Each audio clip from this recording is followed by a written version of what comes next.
hermanos, bienvenidos de nuevo a La Voz del Pastor. Estamos estudiando, reflexionando, orando acerca de las bienaventuranzas, esa proclama de felicidad según los parámetros del reino de Dios anunciado por Jesucristo. Decíamos la vez pasada que nos detendríamos primero en los destinatarios de este mensaje. ¿Para quiénes habla Jesús? ¿A quiénes se dirige con las bienaventuranzas? Y citábamos el texto de Mateo 5, 1 a 2, que dice: viendo a la muchedumbre, subió al monte, se sentó, y sus discípulos se le acercaron. Y él, tomando la palabra, les enseñaba diciendo. Nos encontramos pues aquí con dos grupos de personas. En primer lugar, la muchedumbre que anda detrás de él, trayendo muchas veces a los enfermos, aquejados de diferentes sufrimientos, de diferentes enfermedades, que tienen la esperanza puesta en la sanación que puede obrar Jesús. Una muchedumbre enorme, una cantidad de enfermos, los dolientes de ellos que lo conducen donde Jesús. Es pues el primer grupo al cual Jesús le habla. Hay que tener claro que la mayor parte de estas personas tienen una visión limitada de su felicidad. Piensan quizá que con ser sanados de esta enfermedad o de aquella otra ya basta. Es a lo que aspiran, no piensan en mayor cosa. Y Jesús va a superar sus expectativas, porque les va a hablar de una felicidad que supera y trasciende aquellas expectativas inmediatas, limitadas, que están llevando a mucha gente a ir detrás de él. Pero el segundo grupo que se acerca a él son sus discípulos, aquellos que lo están siguiendo más de cerca, aquellos que se han encontrado con él en el camino y a los que el Señor les ha invitado a ir detrás de él, diciéndoles: sígueme, yo te haré pescador de hombres. Son un grupo de personas también sencillas, muchas de ellas pescadores, que tienen un encuentro que impacta y transforma su vida. Ya no podrán volver a sus ocupaciones habituales.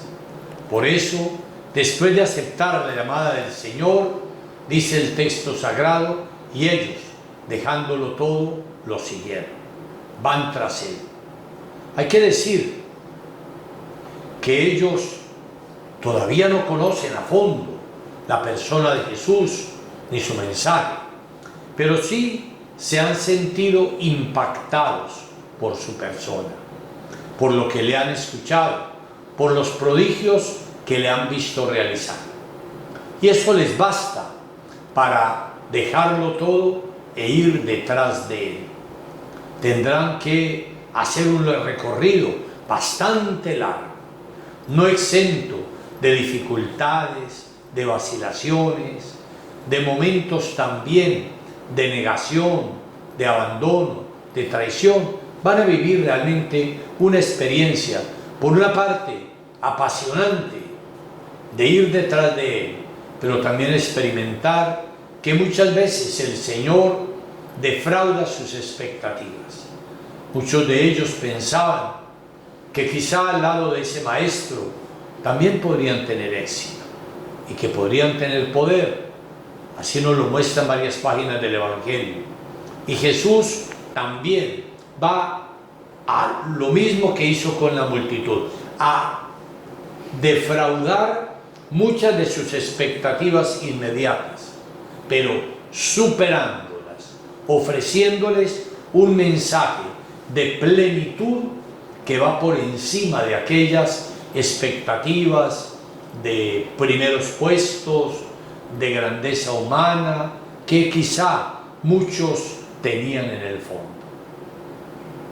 Y es por eso que a toda esta gente se dirige Jesús, y a todos ellos les va a hablar de ese mensaje de la felicidad y de la felicidad plena que Él mismo ha encarnado en su existencia. Son pues dos grupos de personas: la multitud, acuciada por sus enfermedades y necesidades, los discípulos que han empezado a seguir a Jesús y a los que Jesús quiere ponerles en claro cuál es su proyecto, un proyecto por otra parte encarnado por Él. Y así nos preguntamos realmente, ¿quién es ese maestro que les está hablando tanto a los enfermos, a la multitud, como a los discípulos que le siguen? ¿Cuál es la identidad de este maestro que llama y proclama las bienaventuranzas? Hay que decir que en el texto de Mateo, en el relato del bautismo y de las tentaciones, que son Mateo 3, 13 a 17 y Mateo 4, 1 a 11, ya se nos ha estado hablando, antes de él pronunciar las bienaventuranzas, de quién es ese maestro absolutamente diferente a los otros maestros de Israel. Leo el texto de Mateo 3, 13 a 17. Entonces aparece Jesús, que viene de Galilea al Jordán, donde Juan, para ser bautizado por él.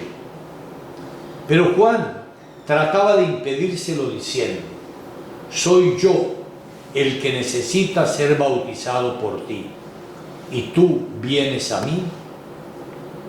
Jesús le respondió: déjame ahora, pues conviene que así cumplamos toda justicia. Entonces se lo permitió. Bautizado Jesús, salió luego del agua, y en esto se abrieron los cielos, y vio al Espíritu de Dios que bajaba en forma de paloma, y se venía sobre él.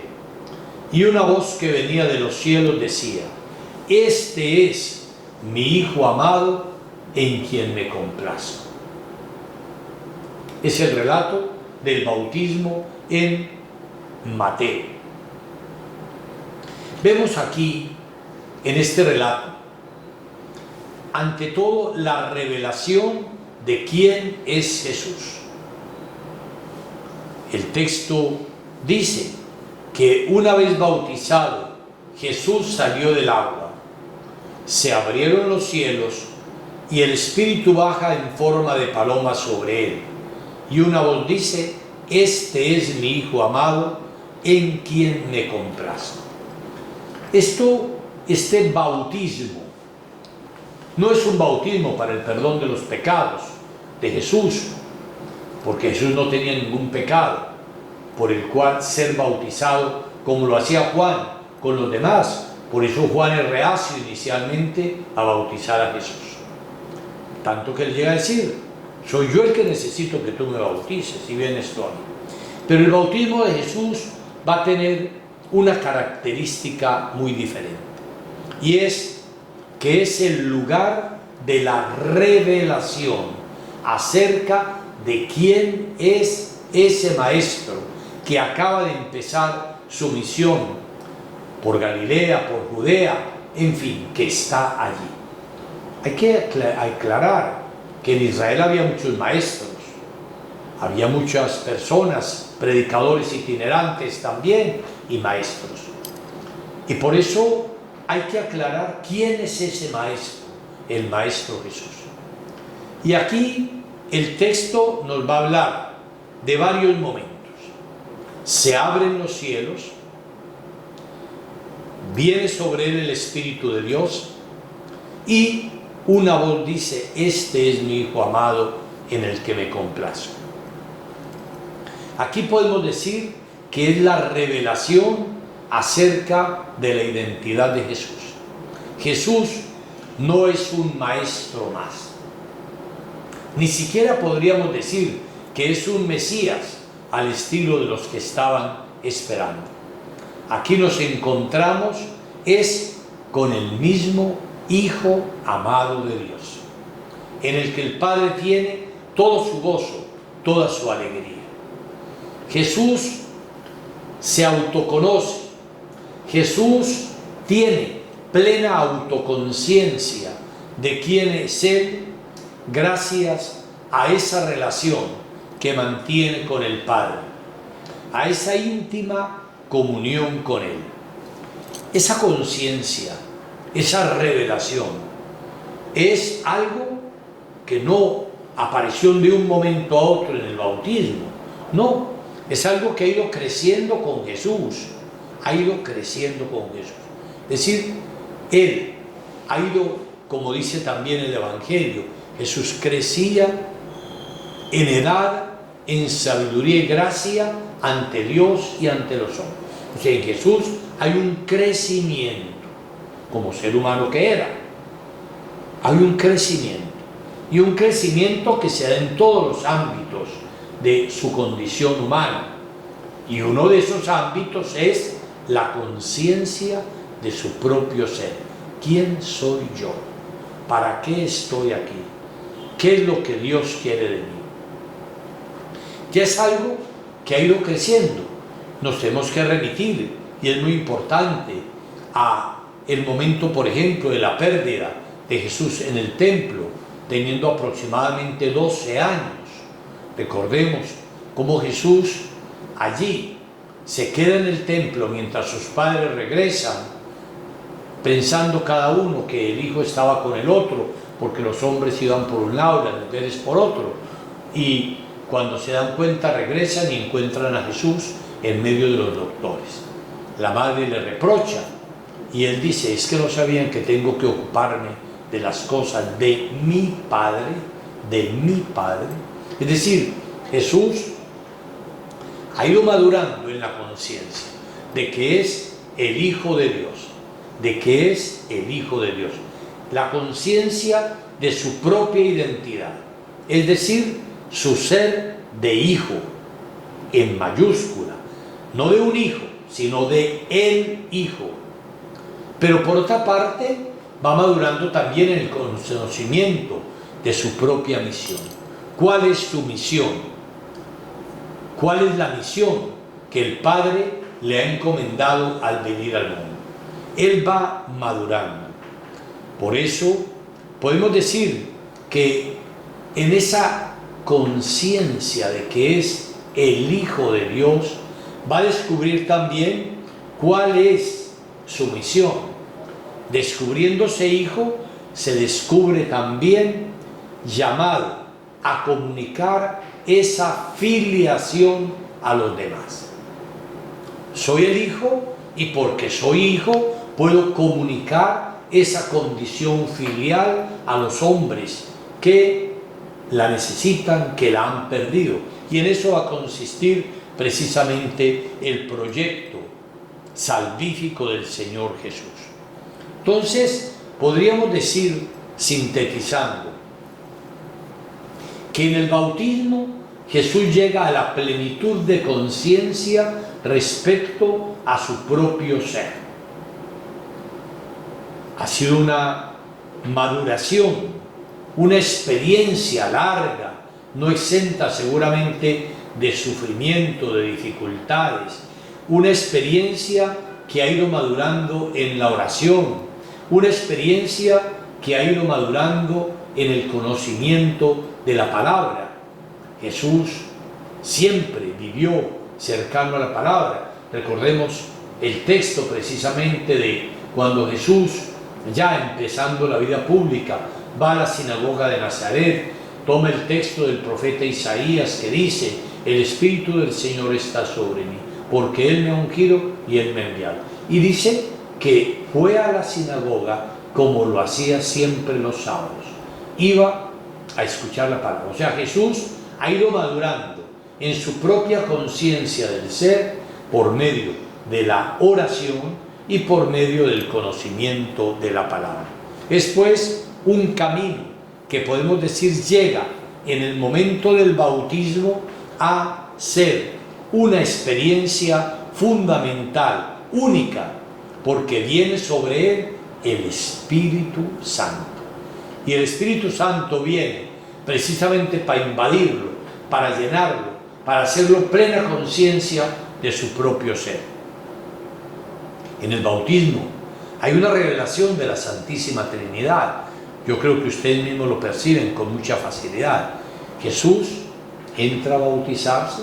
Cuando se bautiza, se abren los cielos, desciende sobre él el Espíritu Santo y se oye la voz del Padre que dice: este es mi Hijo amado en el que me complazco. Allí está la Trinidad entera: Padre, Hijo y Espíritu Santo.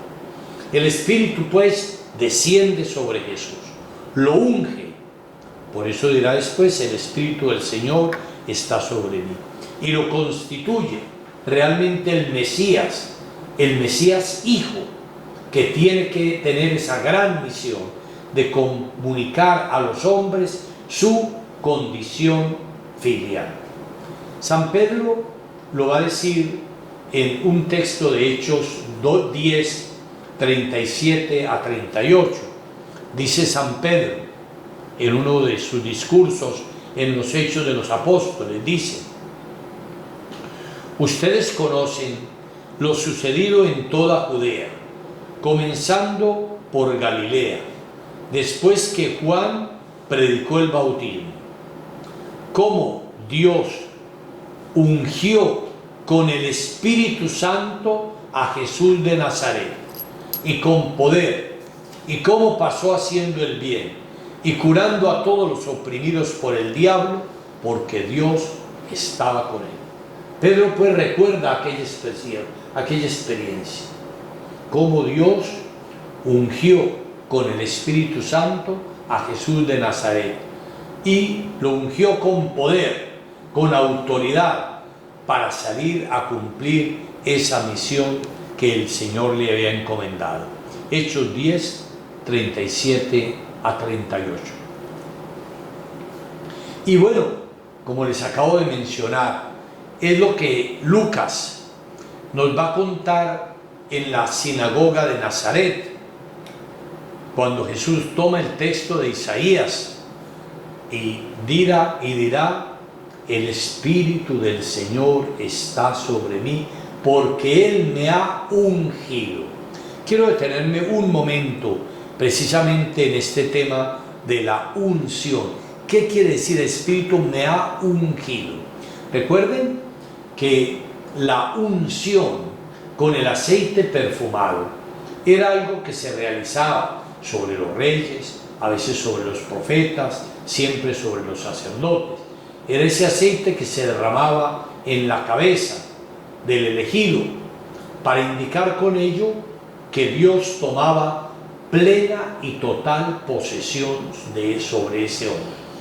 Y tomaba plena y total posesión precisamente para poderle confiar una misión en nombre de Dios para el servicio del pueblo. Era pues toda una experiencia que había en el Antiguo Testamento, la unción. De hecho, de ahí viene la palabra Mesías. Mesías quiere decir ungido. Ungido, eso quiere decir Mesías. Y en el Antiguo Testamento, poco a poco, se empezó a pensar en ese enviado de Dios que esperaban para liberarlos de toda opresión como el ungido del Señor. Ya no solamente un ungido, sino el ungido, el singular, es decir, alguien del que Dios tomaba plena posesión, que no quedaba nada en esa persona que no fuera perteneciente totalmente a Dios. ¿Y quién va a poder encarnar esa condición? ¿Será que algún ser humano va a poder encarnar eso, pertenecerle totalmente a Dios, sin resquicio alguno. Pues bien, el Señor mismo nos dio la respuesta. Por eso envió a su propio Hijo, a su Hijo, la segunda persona de la Santísima Trinidad. Y cuando el Espíritu desciende sobre él, es para confirmar. No es que solo a partir de ese momento reciba la unción del Espíritu, es para confirmar. El Espíritu del Señor está sobre mí. Y el Espíritu lo ha ungido para poder expresar que en el hombre Jesús todo pertenece a Dios. Podríamos decirlo, quizá con una expresión popular, es un hombre de Dios. Hombre de Dios.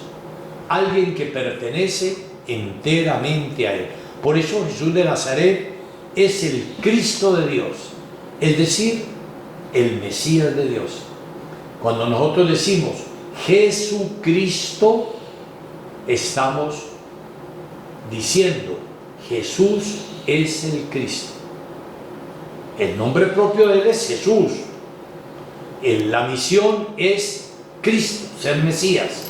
Y cuando nosotros lo unimos en una sola palabra, Jesucristo, lo que estamos es haciendo una afirmación de fe. Jesús es el Cristo. Jesús es el Mesías de Dios. Por eso pues Cristo comienza siendo un título y se va transformando ya en el nombre propio de Jesús, hasta el punto de que nosotros lo unimos en un solo nombre, Jesucristo. Jesús vive la plenitud del Espíritu de Dios que se ha posado sobre él, de esa fuerza que será el motor de todas sus acciones. Si el Espíritu no actúa, obviamente Jesús estaría vacío, podríamos decirlo así. La presencia permanente del Espíritu de Dios en Jesús es el comienzo real del reino de Dios y de la nueva creación en la historia. Con esa fuerza, Jesús expulsa demonios, cura enfermos, repara la creación destruida. La presencia del Espíritu es la que da autoridad a toda su predicación. El Espíritu de Dios presente en Jesús posibilita y abre la relación del Padre con el Hijo y del Hijo con el Padre. Mediante el Espíritu, Dios acoge a Jesús como su Hijo mesiánico y Jesús siente a Dios como Abba, como papá.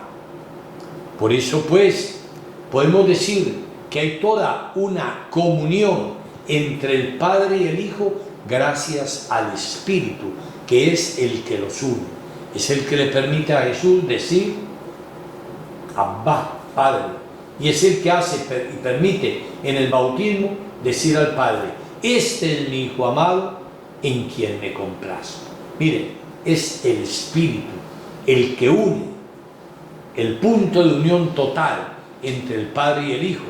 Y eso que Jesús vivió será lo que dirá posteriormente el Nuevo Testamento. El Nuevo Testamento llega a decir, nadie puede llamar a Dios Padre si no es por la acción del Espíritu Santo. Exactamente fue lo que sucedió a Jesús en primer lugar. Es decir, Jesús puede llamar a Dios Padre, sentirlo Padre, experimentarlo Padre, porque el Espíritu que habita en él lo mueve a decir Padre, a ver a Dios como su Padre. Y también, obviamente, a los que pertenecemos a Jesús desde el bautismo, es también el que nos mueve a orar diciendo Padre nuestro, como oraba el Señor Jesucristo. Los evangelios sinópticos, es decir, Marcos, Mateo y Lucas, añaden inmediatamente después del relato del bautismo el episodio de las tentaciones en el desierto. Inmediatamente Jesús es bautizado, Dios ha revelado que ese hombre, Jesús de Nazaret, ese maestro, es verdaderamente su hijo, que ese hijo de Dios tiene una misión mesiánica como ungido de Dios. Pero inmediatamente después nos presentan las tentaciones. Son 3 relatos: Marcos 1, 12 a 13, Mateo 4, 1 a 11, Lucas 4, 1 a 13. Son sinópticos, unos más largos, otros más sintéticos, etc. El bautismo se ha hecho presente en forma pública por primera vez la vocación de Jesús. La escena de las tentaciones nos va a aclarar cuál es el verdadero sentido de esa vocación mesiánica, de la vocación de Jesús. Porque lo que está aquí en juego es nada más y nada menos que el sentido y la dirección de la obra redentora de Jesús. Es decir, cómo Jesús va a ser Mesías, cómo Jesús se va a manifestar al mundo como el Hijo de Dios. Y por eso el espíritu del mal pone a prueba a Jesús respecto a su filiación divina. Por eso las tentaciones comienzan con este condicional: si eres el Hijo de Dios. Ya el bautismo había dicho que ese maestro era el Hijo de Dios. Ahora el demonio aparece. Y el demonio aparece para poner a prueba a Jesús respecto a su filiación divina. Por eso empieza a decir: si tú eres el Hijo de Dios, convierte estas piedras en pan. Si eres el Hijo de Dios, lánzate allá del pináculo del templo. Si eres el Hijo de Dios. O sea, ahí está la clave. El tentador es muy sabio. Es el maestro del engaño, de la división, de la mentira. Por eso es la misma vocación, misión mesiánica de Jesús lo que la tentación pone a prueba y conduce a definir más exactamente, ya que las posibilidades que ofrece el tentador a Jesús son recursos para tomar el poder mesiánico en Israel y en las naciones. Son 3 tentaciones, las sintetizamos: multiplicar el pan para las masas hambrientas. De hecho, Jesús va a conocer esa tentación en vivo, cuando después de multiplicar los panes y los peces, la gente quiera hacerlo rey. Ahí está la tentación. Entonces, la tentación grande es: tengo este poder y la gente me quiere hacer rey. Ahí está la tentación. El demonio está detrás de ello. Y por eso aquí el demonio quiere seducir a Jesús, quiere engañarlo, diciendo: bueno, es bueno darle pan a la gente pobre, a las masas hambrientas, multiplique, utilice su poder para eso, no pase por otros medios más difíciles, no vaya a enseñar una doctrina tan difícil como la que va a hacer, no vaya a pasar por la cruz, no, dedíquese más bien a recolectar, podemos decir, votos, adhesiones, a partir simplemente de multiplicar el pan, sin atender a las necesidades profundas del hombre. La otra tentación va a ser el dominio del mundo, renegando de Dios.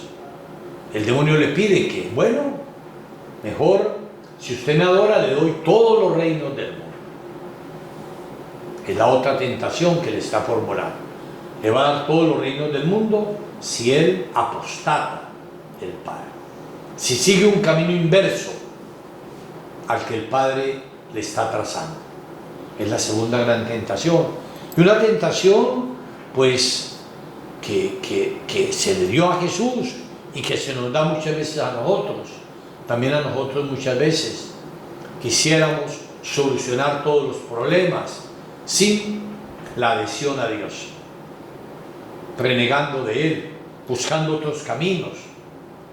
Y la tercera tentación es entregarse a Satanás, que puede darle poder, y por eso recurrir a la fama. Lánzate de aquí, todos te van a ver, y no tienes que pasar por todo ese episodio difícil de la cruz. Es pues todo un proceso. Tres formas para no ser el hijo que el Padre quiere, sino para ser el que se da a sí mismo la misión como a Él le parece mejor, no como Dios la quiere. Tres tentaciones que van a estar ahí. Esas tres tentaciones del desierto van a ser como el resumen de la gran lucha que va a demorar 3 años. No podemos pensar que bueno, fueron un momento y terminaron y ya Jesús quedó tranquilo. No, las tentaciones van a estar presentes. Estas tres que nos presentan los evangelios resumen, sintetizan todas las demás tentaciones que Jesús va a tener a lo largo de la vida. El hecho es que la tentación se prolonga hasta la misma cruz.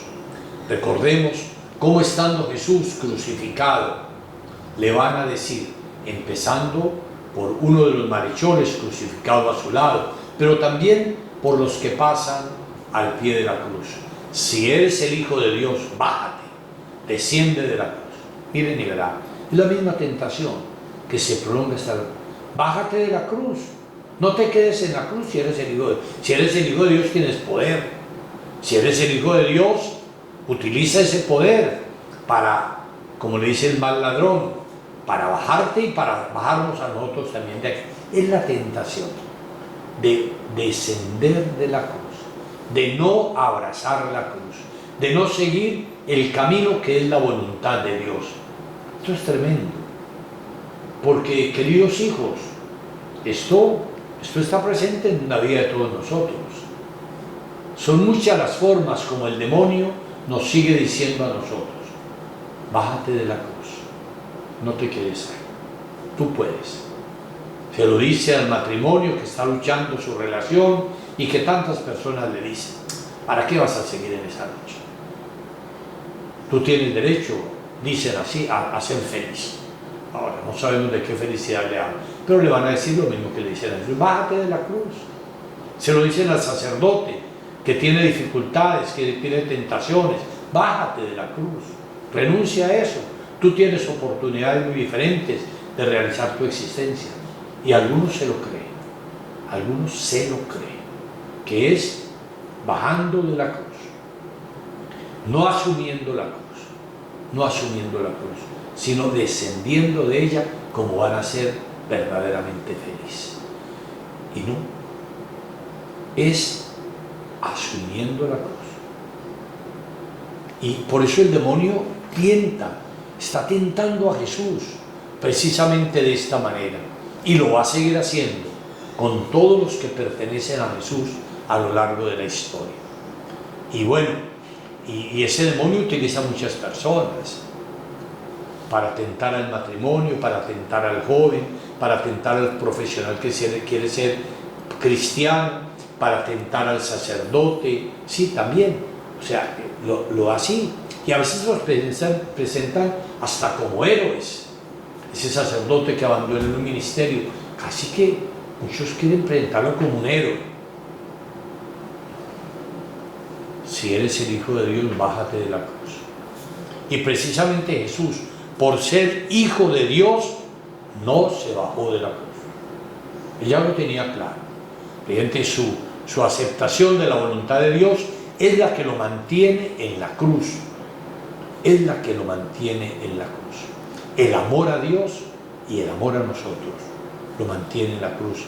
Hay una expresión muy bonita que dice que no fueron los clavos los que mantuvieron a Jesús en la cruz, sino su amor por Dios y por ti, por cada uno de nosotros. Eso fue lo que mantuvo a Jesús en la cruz, lo que lo hace mantenerse firme allí verdaderamente.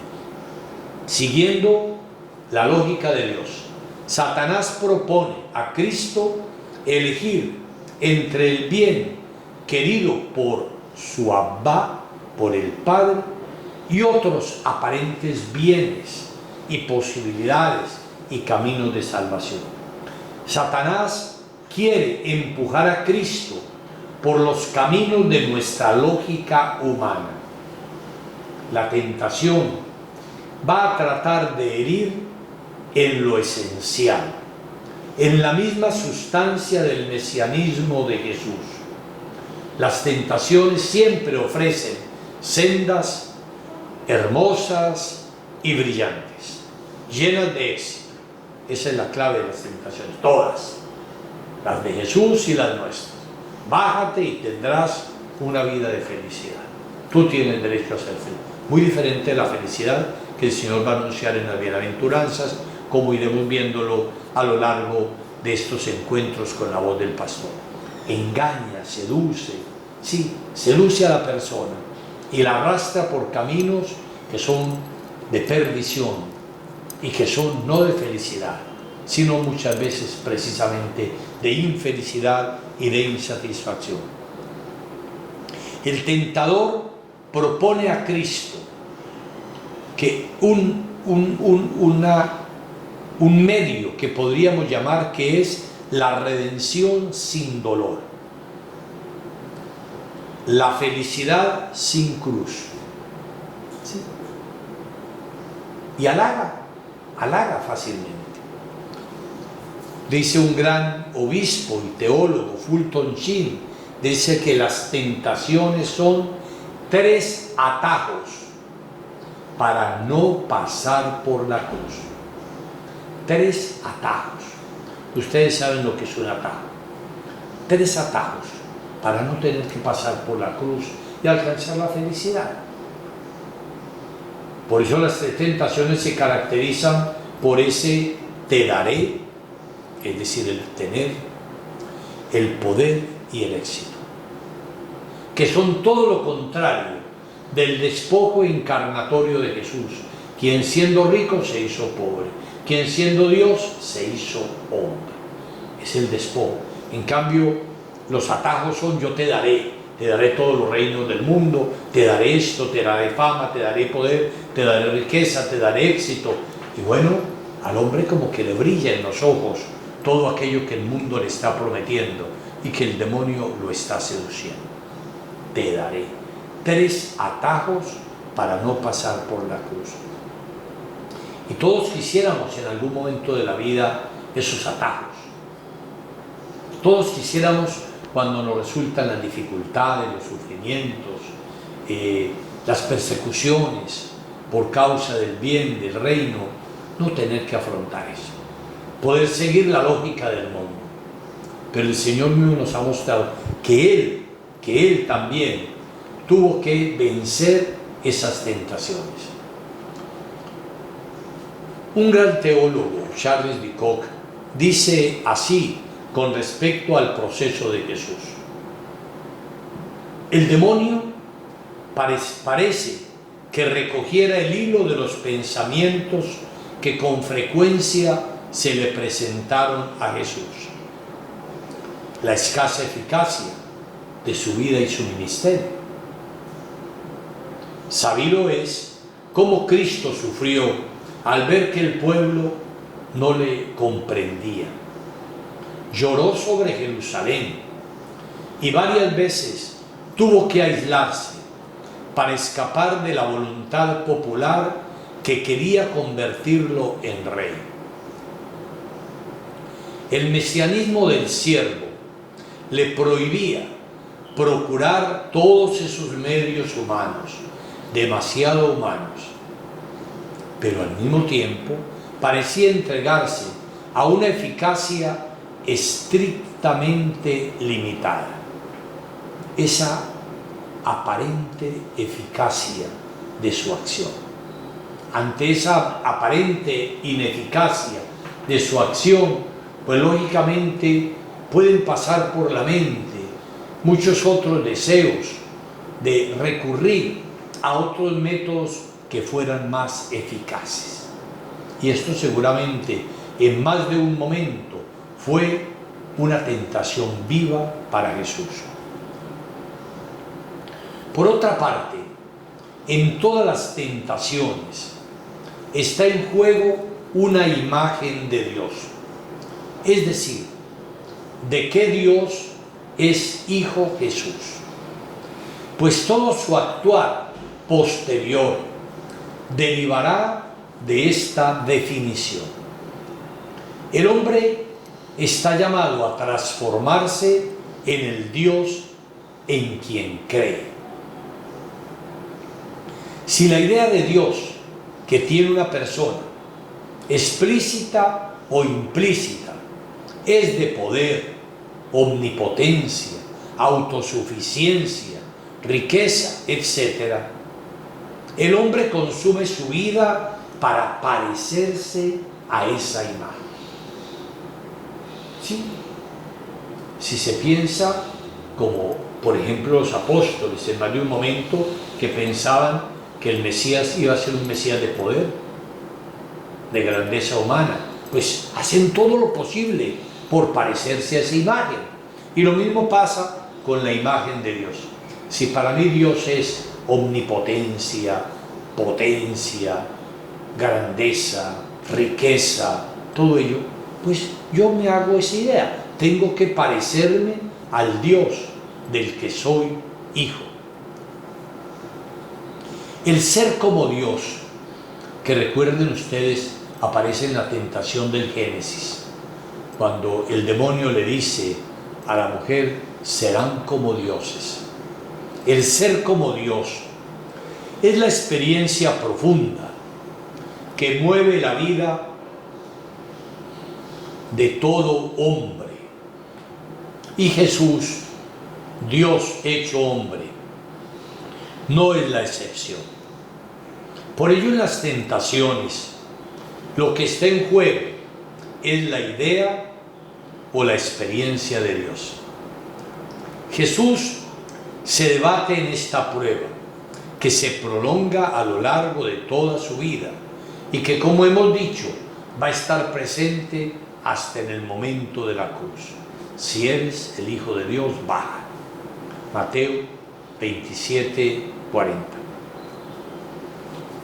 Pero Jesús se define optando por ser, vivir y morir como el Hijo del Abba, es decir, del Dios que es amor, donación, entrega, pobreza, necesidad de sus hijos, es decir, del Dios que es en definitiva Padre.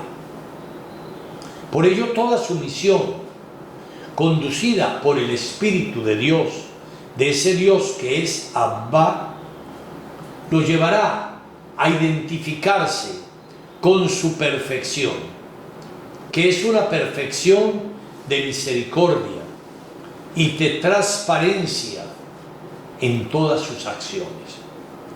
Por eso a los suyos también el Señor los invitará a ser perfectos como el Padre Celestial es perfecto.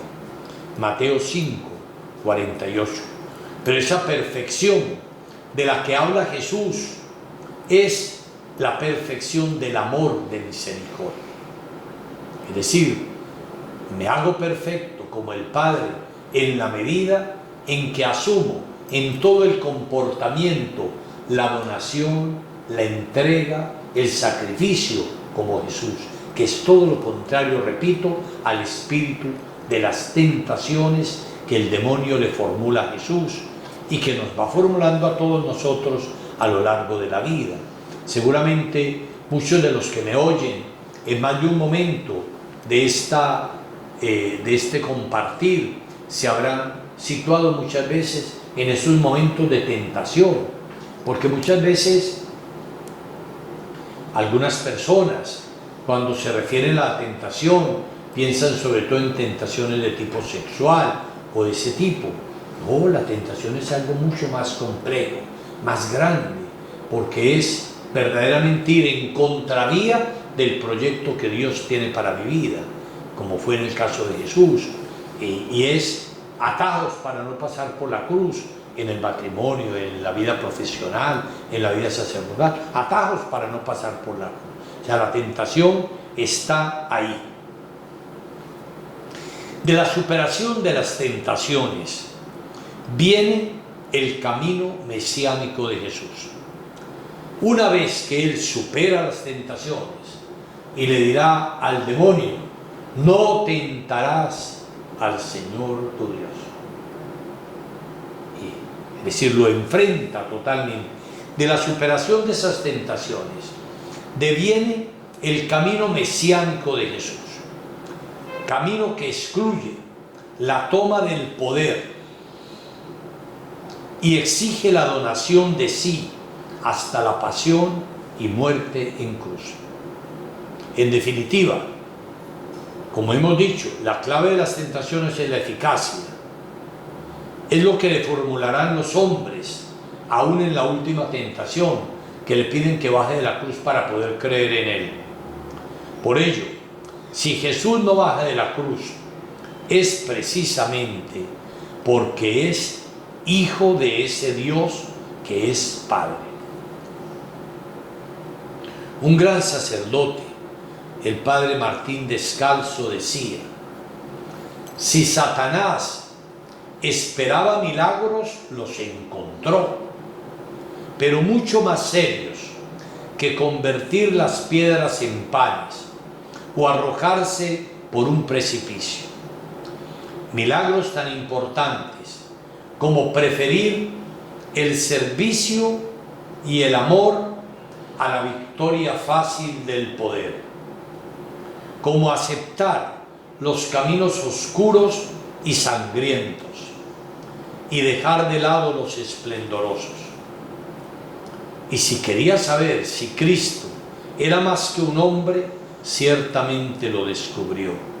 Tenía que ser Dios quien prefiriera lo doloroso y lo pequeño. El gran milagro no va a ser lo que Satanás le pedía a Jesús, sino todo lo contrario. Poder, como dice Martín Descalzo, un milagro tan importante como preferir el servicio al poder, que transforma todo lo que es tantas veces la voluntad humana herida por el pecado. Preferir aceptar los caminos sangrientos de la cruz a los caminos esplendorosos. Eso es un milagro más grande que lo que Satanás estaba esperando. Es decir, tenía que ser Dios, aquel que prefiriera lo doloroso y lo pequeño. Y aquí estamos realmente en la clave de la identidad de ese Jesús que va a anunciar precisamente las bienaventuranzas. Ese Jesús que ha encontrado en el bautismo la revelación de su identidad. El Hijo que Dios quiere, que es invadido por la acción del Espíritu Santo, que es ungido por el Espíritu Santo para poder ser el Hijo que el Padre quiere. El Hijo que el Padre quiere. Y para que siendo el Hijo que el Padre quiera, pueda comunicar a los hombres realmente también la condición de hijos de Dios. Siendo hijo, puede participarnos su condición filial. En el Evangelio de Juan, al final del Evangelio de Juan, en el capítulo 15, sobre todo, y 16 del Evangelio de Juan, es significativo que Jesús utiliza varias veces esta expresión: Padre, les he dado a conocer tu nombre. dar a conocer el nombre de Dios como Padre. Es eso, haberles participado su misma condición filial. Por eso, ese Jesús va a revelarles, tanto a los que lo buscan, porque quieren ser sanados de una enfermedad, o que libere a un familiar de ellos, de ella, así como a los discípulos que lo han empezado a seguir, pero que todavía no tienen las cosas, les va a revelar verdaderamente cuál es su camino. Un camino que no se va a agotar en curaciones. También las va a hacer por misericordia, por supuesto, pero no se agota. Jesús no es simplemente un curandero, no. Es la medicina de Dios, que es diferente. Pero también para los suyos va a expresar claramente cuál va a ser el camino de ese discipulado. Por eso les dirá: el que quiera seguirme, tome su cruz cada día y siga. Algo que revolcó a los discípulos. El que quiera seguirme, tome su cruz cada día y véngase conmigo. Porque el que quiere salvar la vida la perderá, pero el que la pierda por mí, por el Evangelio, la encontrará. Miremos cómo ya nos vamos adentrando en lo que va a ser todo el relato de las bienaventuranzas. Es decir, una felicidad que va en contravía de lo que los seres humanos entendemos muchas veces por felicidad. No es la felicidad fácil de placeres momentáneos, de éxitos pasajeros, no. Va a ser una felicidad mucho más profunda, porque va a tocar la profundidad del yo.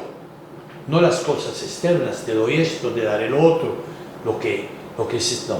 Es una felicidad que transforma en plenitud la persona desde dentro, y que por eso le permite también encontrar realmente un cauce de la felicidad sin los atajos para no pasar por la cruz. El texto de el buen samaritano nos habla de ese hombre que cayó al borde del camino, y algunos que iban por el camino daban un atajo para evadir, encontrarse con ese hombre que estaba ahí tirado, un atajo. Y bueno, los hombres somos expertos en encontrar atajos para no tener que ser crucificados. Pero va a ser en ese seguir a Cristo, en el camino de la cruz, donde vamos a encontrar verdaderamente nuestra real felicidad. Todas las bienaventuranzas que vamos a reflexionar para ser verdaderamente la presentación de seguir ese camino de la cruz como verdadero camino de felicidad. Pidamos al Señor que nos ayude, que nos dé a conocer verdaderamente a todos los que lo buscamos a veces en medio de nuestras necesidades materiales, de nuestros sufrimientos, los que lo buscamos porque queremos también seguir, que nos ayude verdaderamente a entender las bienaventuranzas, a comprenderlas y a seguir su camino para poder ser verdaderamente felices. Que Dios los bendiga a todos ustedes que han estado conectados en este día y les dé a conocer su amor, su felicidad. En el nombre del Padre, del Hijo y del Espíritu Santo.